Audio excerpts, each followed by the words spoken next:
मांगीलाल बागड़ी राजकीय महाविद्यालय नोखा एमए उत्तरार्ध भाषा विज्ञान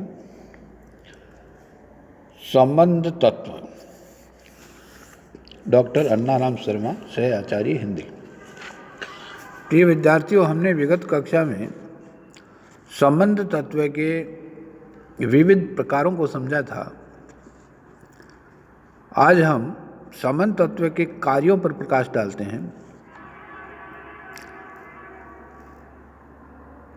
भाषा में संबंध तत्व के द्वारा अर्थ तत्व के लिंग, वचन, काल या भाव को प्रकट किया जाता है।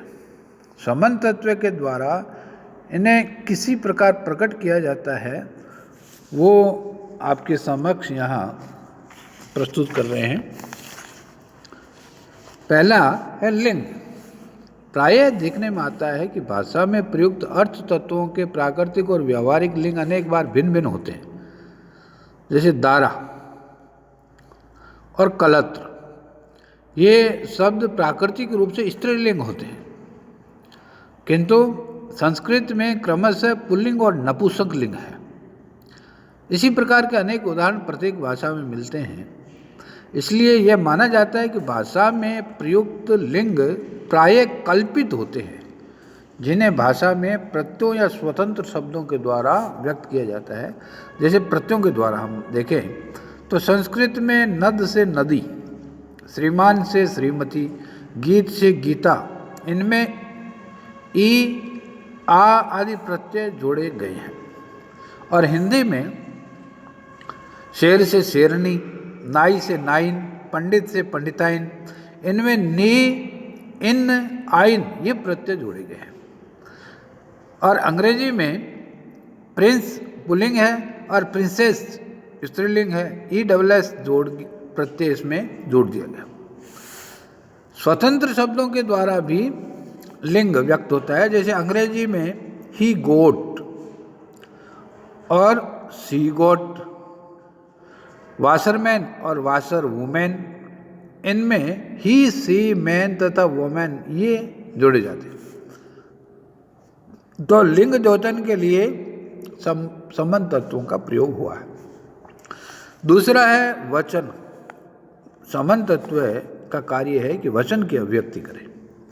अधिकांश भाषाओं में 2 तथा कुछ में 3 वचन मिलते हैं।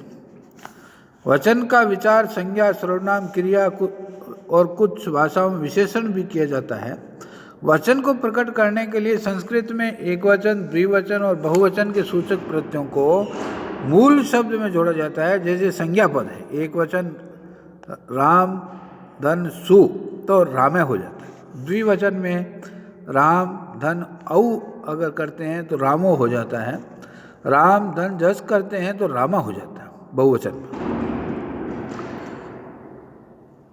इसी प्रकार क्रियापद एक वचन में पठ, धन, ती, पठती, द्विवचन में पठ, धन, तस, पठत है, और बहुवचन में पठ, धन, जी, पठंती हो जाता है।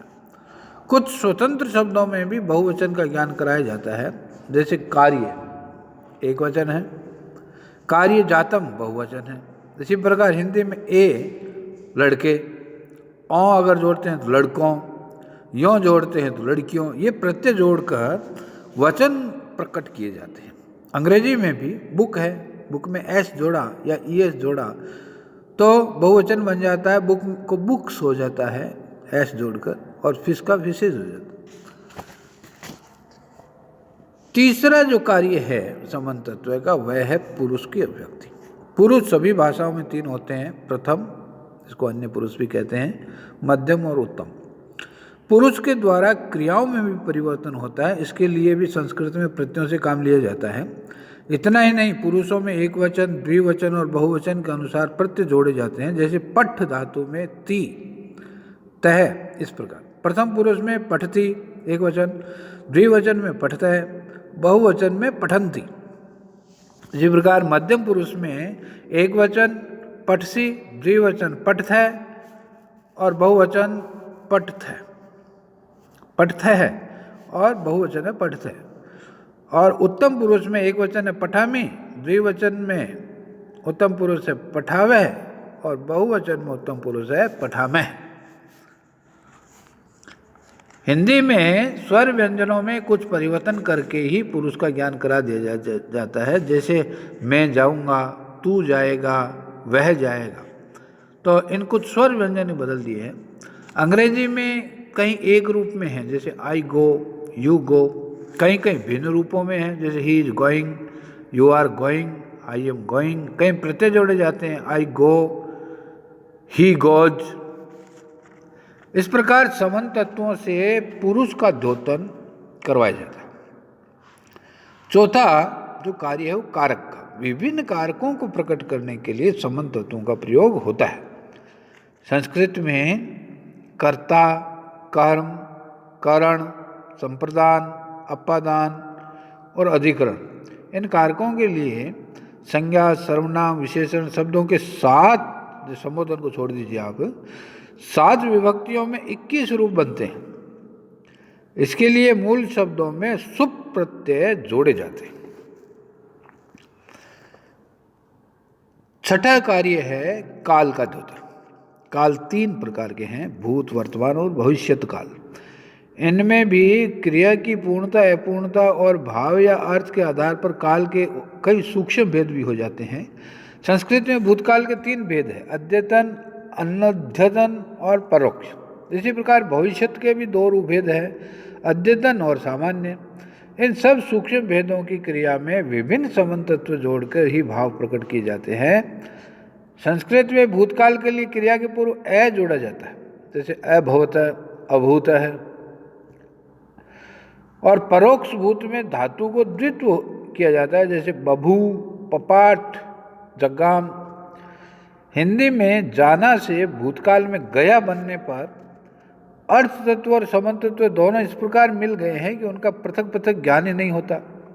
हिंदी में गा, गे आदि भविष्यत काल के सूचक समान तत्व हैं।